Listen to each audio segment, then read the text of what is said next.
चुनाव नियमों में बदलाव के फैसले को लेकर विपक्ष केंद्र सरकार और चुनाव आयोग पर लगातार हमलावर है। हाल ही में इस फैसले को लेकर कांग्रेस अध्यक्ष मल्लिकार्जुन खड़गे ने सरकार और चुनाव आयोग को घेरा था और अब शिवसेना यूबीटी सांसद संजय राउत ने भी इस मुद्दे पर प्रतिक्रिया दी है। राउत ने इस फैसले को तानाशाही करार दिया है।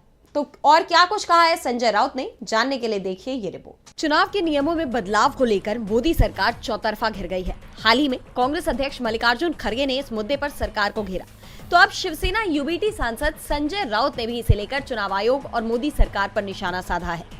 राउत ने इसे तानाशाही बताते हुए कहा कि अगर आयोग चाहता है कि हम उससे कोई जानकारी ना मांगे तो वो ईवीएम की बजाय बैलेट से चुनाव करवाना शुरू कर दे।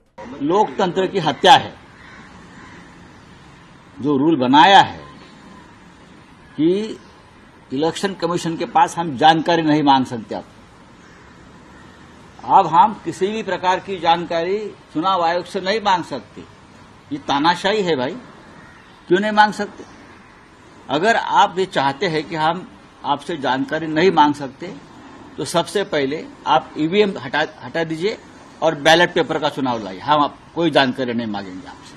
राउत ने बीजेपी पर निशाना साधते हुए आगे कहा कि बीजेपी संविधान के खिलाफ काम कर रही है। बता दें कि इसी मुद्दे पर हाल ही में कांग्रेस अध्यक्ष मल्लिकार्जुन खड़गे ने भी मोदी सरकार को घेरा था। खड़गे ने इसे लेकर एक्स पर लिखा था कि मोदी सरकार द्वारा चुनाव संचालन नियमों में किया गया दुस्साहसिक संशोधन भारत के चुनाव आयोग की संस्थागत अखंडता को नष्ट करने की उसकी सुनियोजित साजिश का एक और हमला है।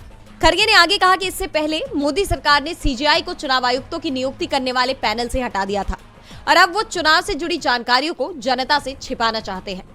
दरअसल केंद्र सरकार ने 20 दिसंबर को पोलिंग स्टेशन के सीसीटीवी, वेबकास्टिंग फुटेज और उम्मीदवारों की वीडियो रिकॉर्डिंग जैसे कुछ इलेक्ट्रॉनिक डॉक्यूमेंट्स को पब्लिक करने से रोकने के लिए चुनाव के नियमों में बदलाव किया था। इस फैसले के सामने आने के बाद विपक्ष लगातार सरकार पर हमलावर है और अब विपक्ष के इस हमले से सरकार कैसे अपना बचाव करती है ये देखना होगा। लेकिन एक बात तो साफ है कि पहले ईवीएम और अब नियमों में बदलाव को लेकर सरकार विपक्ष के हाथों बुरी तरह से घिर गई है।